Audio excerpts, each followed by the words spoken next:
Greetings, Commanders, and welcome back to the Deep Space Carrier series. We are continuing our week of mining in this little area of the galaxy right here in preparation to continue up our left side of the map journey over here. Not getting as much mining out of this as I probably initially thought I was going to, because the tedium of mining is just making it very difficult for me to motivate myself to mine as much as I probably should to get to the number I kind of wanted to get to. So we're probably going to end up leaving here with a significantly lower amount of tedium than I really wanted to, but as I've said many times in the past, the tedium of certain things in this game just make it very difficult to drag yourself into doing it, and so I'm struggling to get 2 mining sessions a day done, because they take an hour a piece, and committing 2 hours a day to doing a task you really don't want to do is just, it is what it is. But for today, as we did in the last couple of days, we're going to do some exploration. We're going to head to the south of where our carrier is now. We did north in the first day, kind of east in the second day, and now today we're going to go to the south. So let's go ahead, hop out of the carrier here, and start making our way towards hopefully some interesting biological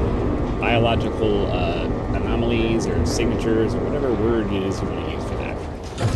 Landing gear retracted. I don't think I have my auto pause on, so give me just a second to fix that. That way, when I stop talking, there's a break.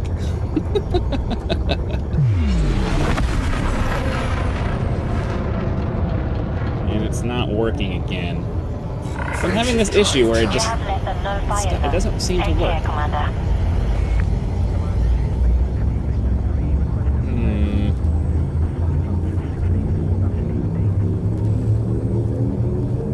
Let's see. I don't understand why it's not working. 2, 1, engage.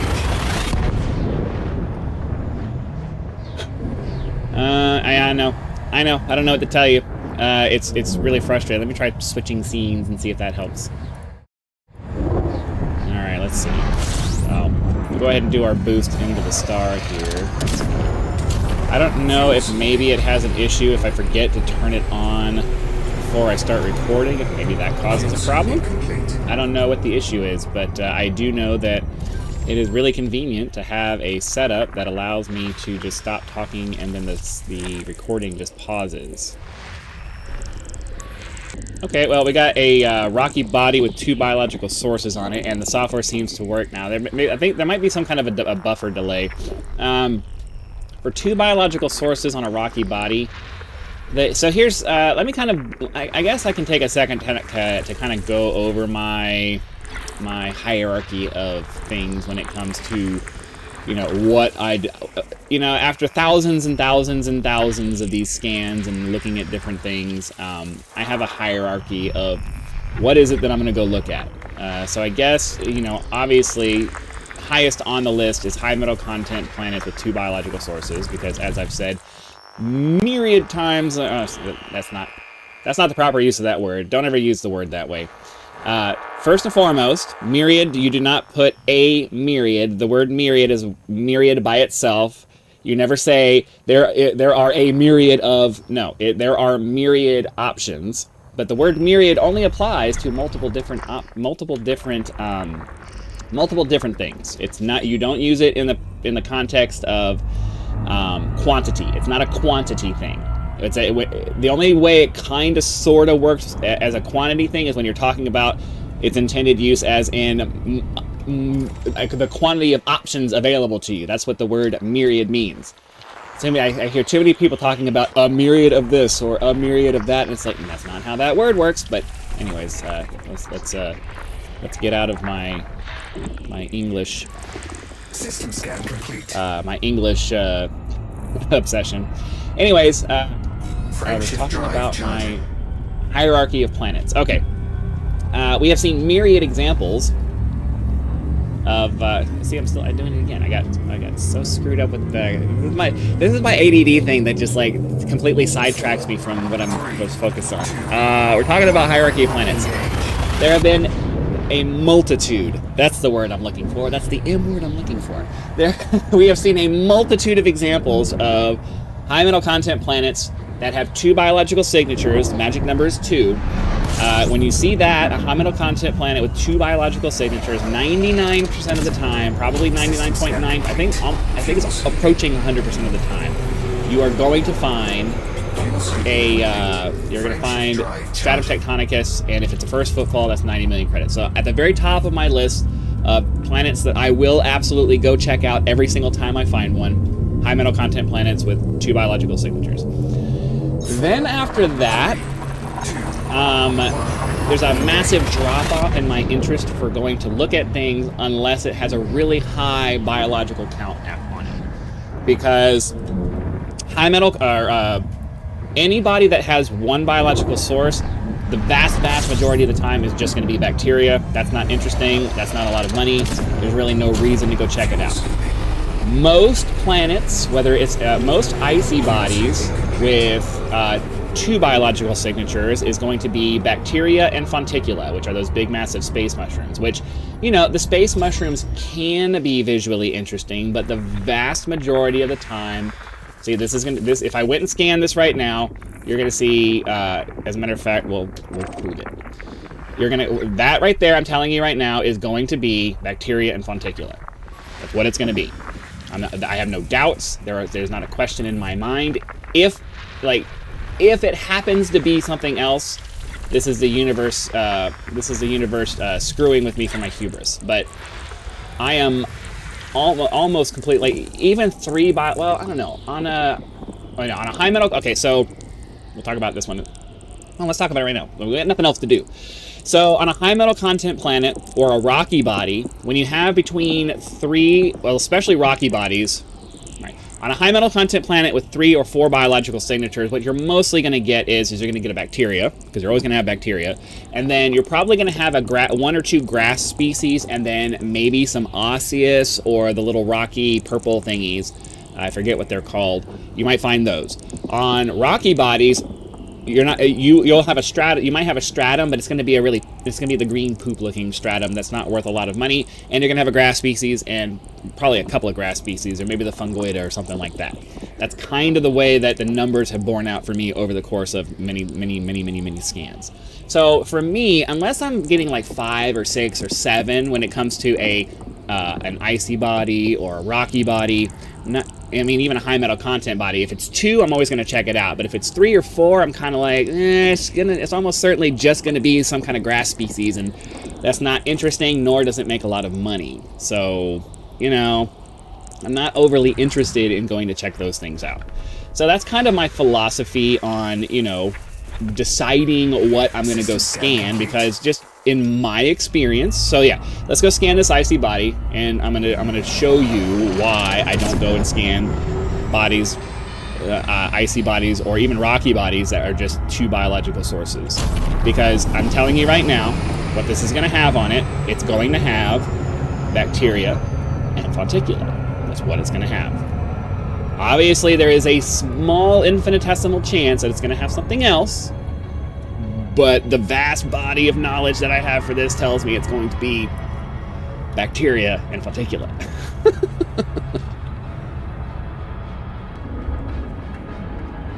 Okay, we're going to get our last probe out here. We'll wait for the scan to be done.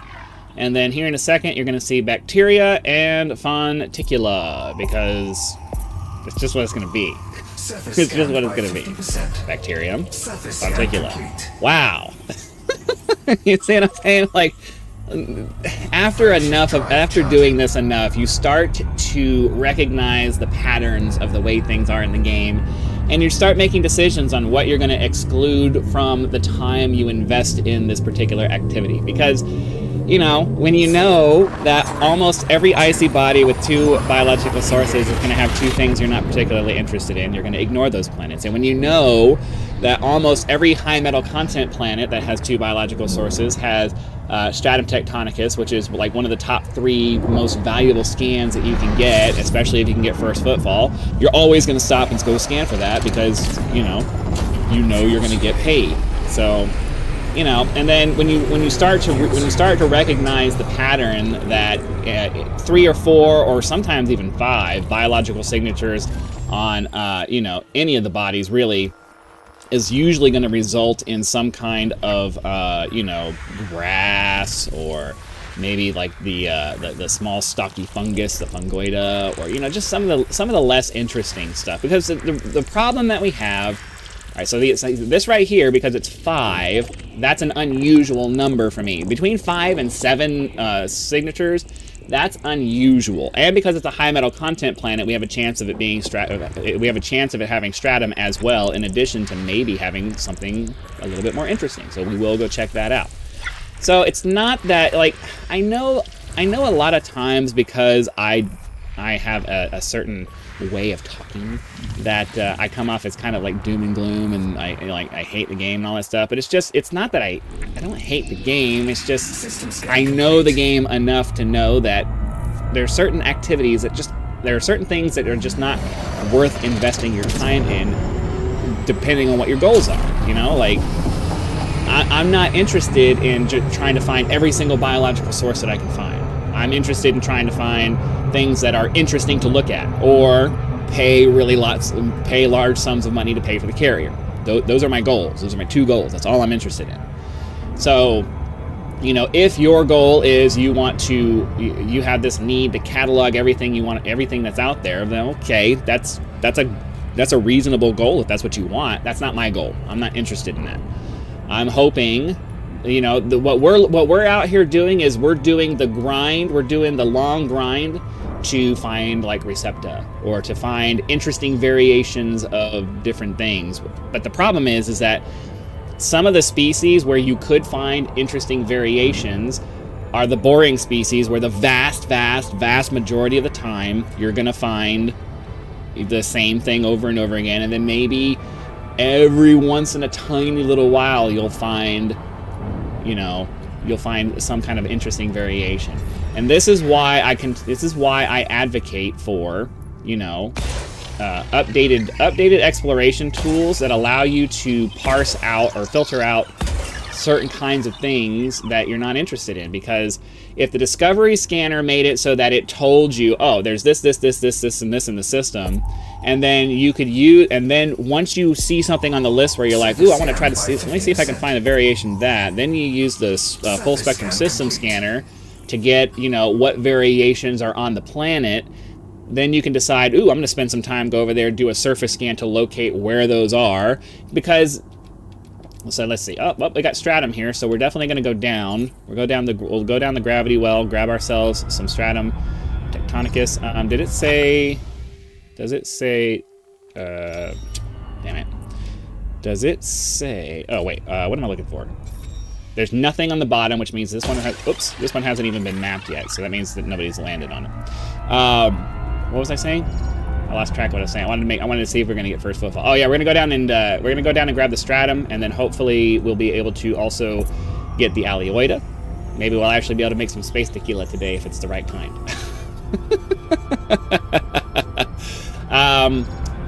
Yeah, like, it's. I don't want. How do I put this in a way? Because I know a lot of times I get really annoyed and I get really angry and I start saying things because the thought processes in the design with the way that this game has been put together just really bugs me, because the thought process was more on how can we figure out ways to make you spend as much time as possible in the game and not make it. They approached it from a you need to put in work mindset rather than how can we make this fun mindset. And that I don't agree with that philosophy. And I talk about it a lot because this game is the best space game as far as I'm concerned, because of the way that you fly around in the ships and the kinds of ships, the ship designs, all of that stuff. But the fact that the design is centered around, you know, basically trying to be like a second job, I'm like, I don't want a second job. I want to, you know, enjoy being in space. That's what I'm here for. And this game, to me, at least from, you know, the ambiance perspective, provides absolutely the best space experience for me. It's why I love the game. It's why I continue to play it. It's why I put up with the fact that, you know, it's the same thing as last time. It's why I put up with the fact that there's just a lot of work there's a lot of work-like tasks in the game that you just have to deal with, because if you want the experience of being in space and having the ships, then they force you to pay for it with mindless, boring, tedious grind work, right? So I know I talk about that a lot, but, you know, I feel like if you don't talk about it, you know, if you don't try to get people to see that, you know, this is not the way, then it'll never change. Because if the community as a whole just accepts the developer's vision of it being, nope, this has to be boring, mindless grind work. Again, I was talking in one of my previous episodes. In my mind, there are three different categories of gameplay, right? There's fun and engaging gameplay. There's mindless, grindy, repetitive gameplay. And then there's tedious gameplay, which is something that's in the middle, right? And too many developers believe in the idea that you actively doing something is somehow engaging, and it's just not. The best games that you've ever played have two different aspects to it. There are parts of it that are super fun and engaging, where you're actively participating and you're doing something that's fun and rewarding, right? And then those same games, to make you earn the fun parts, have a bunch of boring, grindy stuff, but doesn't necessarily require you to have to commit significant mental brain power to doing whatever it is that you're doing, right? So you're grinding on this thing, but you're actually not really paying very much attention to the grindy thing that you're doing. You're just spending the time doing the grind because it needs to get done so you can get what you want. This game falls into the tedious category, where you have to do a bunch of grindy stuff, right? You still have to do a bunch of grindy stuff, but the method of doing the grindy stuff requires too much of your attention to be able to focus on something else. I could have something going on in the background, but I can't watch a video while I'm doing it. I can listen to a podcast maybe. That's about as much as I could do, but I have to be sitting here staring at the screen, doing what I'm doing, and then, you know, I can't have a video going off on the side and watching that. Or well, let me see. I'm trying to come up with examples, because I'm the kind of person where, you know, I don't like it when people just complain, right? Don't just complain. Provide solutions that are viable, right? So I always try. I know sometimes I don't do the best job of focusing on there's the LCS. I don't always do the best job of, focusing. I always provide a solution when I complain. I don't necessarily try to highlight it and make it the focus of my conversation. So let's take the mining thing, for example, right? I would not necessarily mind doing mining if it was something where I didn't have to think about it. If it was something where I can say, you know what, I'm going to commit an hour of my time to do this. I have a tool on my ship that highlights the asteroids that are going to have the concentrations of material that I need. I go, and then because what you'll end up doing if that's the case is that you'll end up making it so that, you know, yeah, you have to spend a couple of seconds finding an asteroid and then pointing your ship at it, and then while you're approaching the asteroid, you can be looking at something else or doing something else. And then when you get close to the asteroid, you pull back on your throttle or you do whatever it is that you're going to do, and then you're just holding down a button while you're staring at the screen and waiting for the thing to tell you asteroid depleted, right? And then if you didn't have limpets to deal with, right? If you didn't have to worry about limpets and the mining laser just yanked the material out and you know, deposited it in the cargo hold yourself, you don't have to worry about paying attention to how many limpets you have. They tried to make the mining system meaningful, but there's just it's like I said in my laser mining episode that I was talking about. It's there's no way to make certain activities meaningful. There's no way to make certain activities engaging. So let's not try. Let's just make it mindless, boring work that you have to do, and make it so that, you know, you can find something else to focus your attention on to be entertained while you're paying the price of doing this mindless, grindy task, right? And that's kind of my philosophy on what makes a video game fun. The contrast is important. You don't want every minute of your game to be meaningful, because then nothing is ever meaningful. There's no did we get the third? I wasn't paying attention. Did we get the third sample there? I was too busy talking. We'll land on another one. but I don't remember if we got the third sample. So that's oops. We'll land here and see. So, you know, there has to be contrast. I'm never getting on here and advocating for the idea. Okay, yeah, we did. So there was some osseous I saw. Let's, I don't see it right here. I'm not going to advocate that every minute of the game has to be dopamine hits, because you're going to rapidly build up a resistance to that, and it's not going to be fun anymore. But oh, here we go. But I am saying that you should never, ever, like, this is a rule that I'm telling you, it is what it is. It like, you can try to debate me if you want, but, you know, I can't imagine anybody can come up with a game where tedium was something that they enjoyed in their game, because that's what the word tedium means. It's boring and actively boring. It's not just oh, I have nothing to do. It's I have to do this task and I have to focus my attention on it, and it's boring. I don't want to do it. I really would rather be doing anything else other than this, right? Like, that's tedium. And the work-related tasks that we have to do in this game are tedious. You have to focus your attention on it. You can't really focus your attention on anything else. You will be paying attention to the game, and that's it. That's all you're gonna do. You're not doing anything else. Yeah, maybe you can have a podcast, or you can have a video that's going on in the background that you're only listening to. You can't watch it. You can't, no watching. You will not watch videos while you play Elite Dangerous. You can listen to it in the background if you want. We'll give you that. But you can't watch it. No, there's no watching. You see what I'm saying? And it's like, there's no way to make certain tasks interesting enough to justify making it so I can't do anything else other than just focus on this task that you're requiring me to do if I want to do the things I want to do. And that's what I'm kind of getting at. Like, I think I make a lot of assumptions when I make my arguments, and I think some people just don't think the same way I do, so they're not getting this. They're not getting that perspective. And I get that. You know, I could do a better job of explaining why I think the way that I think. I want to minimize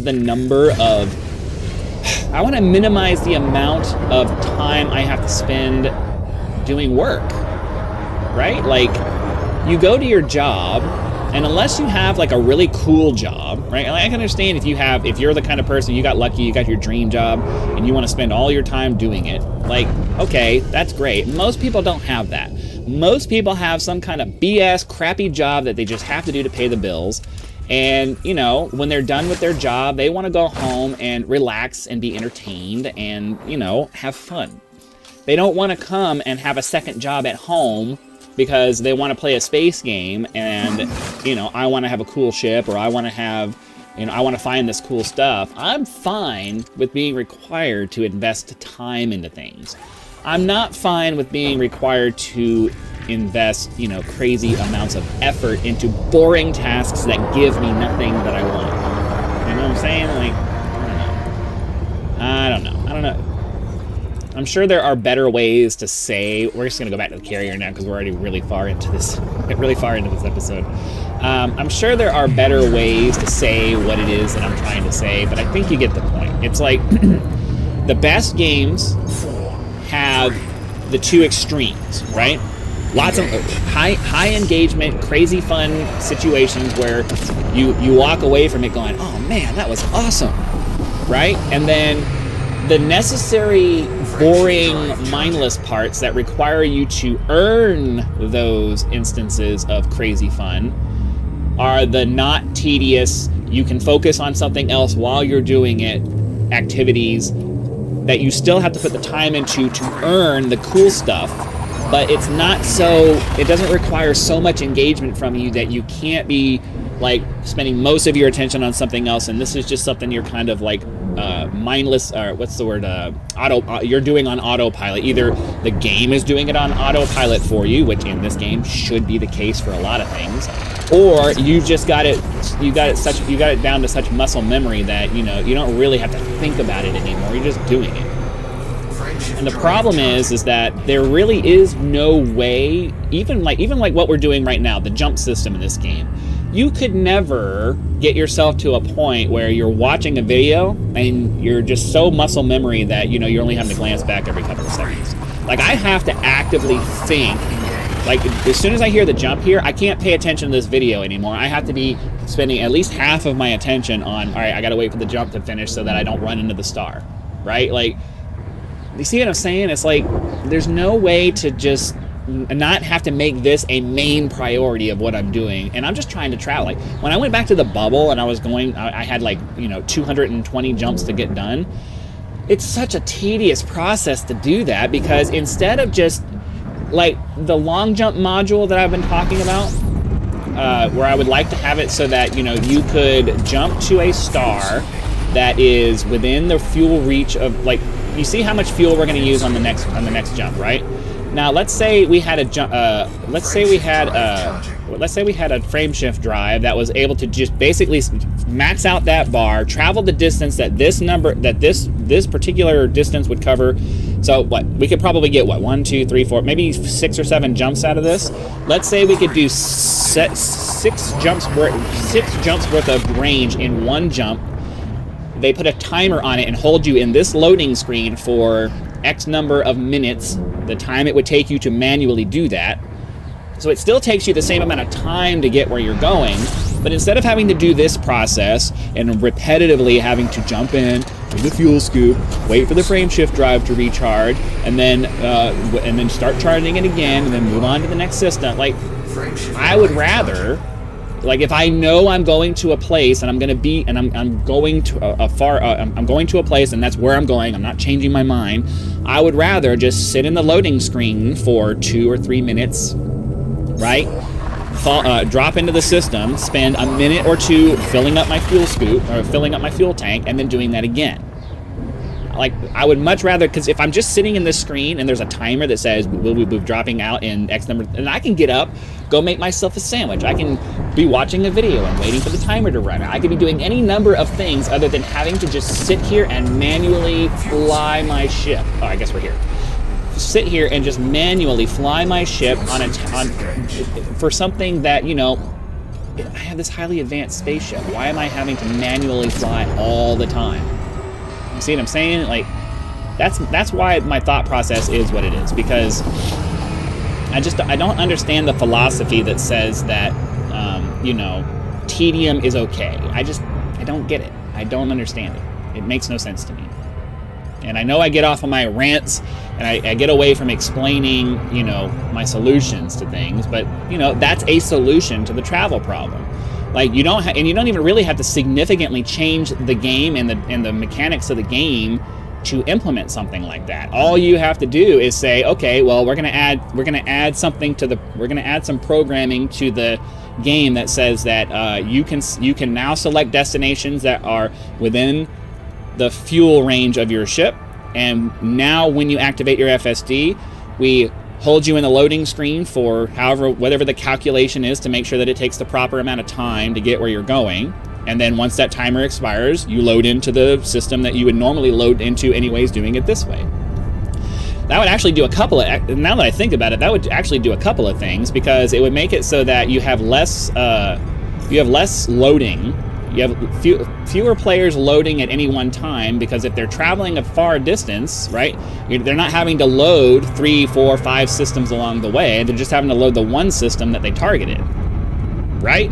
So that would decrease server load. That would decrease a bunch of different things. It would decrease the incessant boredom of having to manually fly through multiple systems over and over and over again, right? Like, there's a lot of benefits to something like that.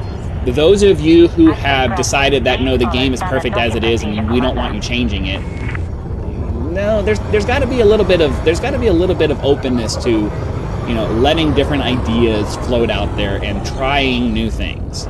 Because, like, maybe you are the weird unicorn who enjoys tedious activities. Most people don't. Most people don't want to be suffocated by tedious activity. They want to either be doing something that's really fun and engaging, or they want the boring stuff that they're doing to be something where they're able to just kind of let their body just kind of do the thing, and they can find something else to keep their attention. That's what most of us want. So I'm done with the joystick now. Let's go turn in our credits. We'll find out how much money we made. Yeah, I know some of you don't like it when I talk about the things I don't like about the game, and I know a lot of times it sounds like all I talk about is the things I don't like about the game, but it's because, you know, the things I like about the game, the squeaky wheel gets the grease, right? Like, most people talk about the things they don't like because the things that they do like, they like it, so they don't need to talk about it because it's working the way they want it to. I like the fleet carrier. I like the idea of it. I like the ships in the game. I like the visuals. I like the way that the ships fly. I like, you know, when I'm flying them, I like the way that the ships fly. Welcome I think there's several instances where it would be nice if the ships flew themselves. Always welcome fresh data. But, you know, that's not really an option right now anyway. But, yeah, there's a lot of stuff I like about the game, or else I wouldn't be playing. 124 million credits, so we made a pretty decent payday there. Can I help you with anything else? So, yeah, I know. I know some of you get really annoyed. I'm sorry. I have things about this game that I would really like to change. And it's not just arbitrary changes just because. It's because the things that need to change are because they're tedious. And I don't think anybody, very few people are okay with tedium. Like, I can't get on board with tedium. I'm fine with mindless, boring grind. It's necessary. You must have that in games, otherwise there's no earning anything. I get it. Not arguing with you there. But there's a difference between muscle memory, rote, time investment, and things that require active mental engagement to the point where you can't do anything else, but it's still sinfully boring. And that's the difference. So that's what I'm saying. Anyways, I ran it on long enough. I have to go play another game now. Hopefully you guys enjoyed the video and at least understand my point, even if you don't agree. Hit the like button, subscribe to help us reach 10,000 subscribers. Join as a member for early access to videos, among other perks, where you can just leave YouTube's version of a tip with the thanks button. Also have PayPal and Patreon links in the description if you prefer to go that route. And what do you think of the new name of the carrier? I forgot to mention it, but I decided to change the name because I wanted to make it more mine. So Gunthrek's Exile. And because we're way out here in deep space. So again, thanks for watching. Be sure to click the like button. Thanks for watching. Be sure to come back for the next episode, and I'll see you then.